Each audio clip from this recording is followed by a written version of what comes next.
ഏതാണ്ട് 400-ൽ പരം കണ്ടെയ്നറുമായി വന്ന MSCയുടെ എൽസ 3 എന്ന കപ്പലാണ് ചെരിയാനിട വന്നത്.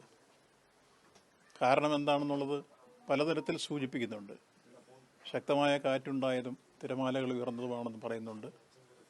അതോടൊപ്പം തന്നെ അതിൻ്റെ ചരക്കുകൾ ലോഡ് ചെയ്തിരുന്ന രീതിയിൽ വന്ന കുഴപ്പമാണെന്ന് പറയുന്നുണ്ട്. എന്തായിരുന്നാലും അത് പരിശോധിച്ചതിന് ശേഷമേ പറയാൻ കഴിയും. ഉണ്ടായ സംഭവത്തിൽ 8 കണ്ടെയ്നറായിരുന്നു ഇന്നലെ കടലിലേക്ക് വീണത്. അതിനുശേഷം പ്രധാനമായും ആ മെസ്സേജ് കോസ്റ്റ് ഗാർഡിന് ലഭിക്കുകയും കൃത്യമായി തീരസുരക്ഷാ സേനയും നാവികസേനയും ആ വിഷയത്തിൽ ഇടപെട്ട് അടിയന്തിരമായി കപ്പലിലുണ്ടായിരുന്ന ജീവനക്കാരെ രക്ഷപ്പെടുത്തുന്ന ആദ്യത്തെ ദൗത്യം വിജയിച്ചു. 24 പേരാണ് കപ്പലിലുണ്ടായിരുന്നത്. 21 പേരെ ഇന്നലെ തന്നെ കോസ്റ്റ് ഗാർഡ് രക്ഷിക്കുകയുണ്ടായി, നാവികസേനയും ചേർന്ന്. 3 പേരുണ്ടായിരുന്ന ഒന്ന് ക്യാപ്റ്റനും 2 എഞ്ചിനീയർമാരുമാണ്. അവരെ ഇപ്പോൾ ഷിപ്പിൽ നിന്ന് മാറ്റിയിരിക്കുന്നു. ഇപ്പോൾ 28 ഡിഗ്രി ആ ഷിപ്പ് ചെരിഞ്ഞിട്ടുണ്ട്. കൂടുതൽ കണ്ടെയ്നറുകൾ കടലിലേക്ക് വീഴുന്ന സാഹചര്യവും വന്നിട്ടുണ്ട്.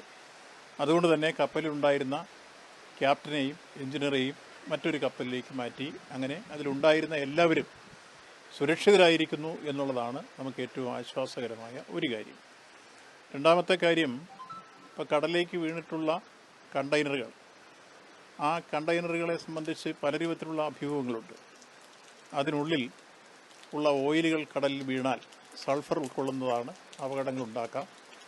ഏതായിരുന്നാലും അത് 1 മണിക്കൂറിൽ 1 കിലോമീറ്ററോളം ഒഴുകി മാറുന്നു എന്നുള്ളതാണ് ഇപ്പോൾ മെസ്സേജ് കിട്ടിയിട്ടുള്ളത്. അങ്ങനെ മാറിയാൽ പ്രധാനമായും ആലപ്പുഴ, എറണാകുളം തീരങ്ങളിലുള്ള മത്സ്യബന്ധനത്തിൽ ഏർപ്പെടുന്നവരും തീരദേശവാസികളും അതീവ ജാഗ്രതയോടെ നോക്കിക്കാണേണ്ട വിഷയമാണ്.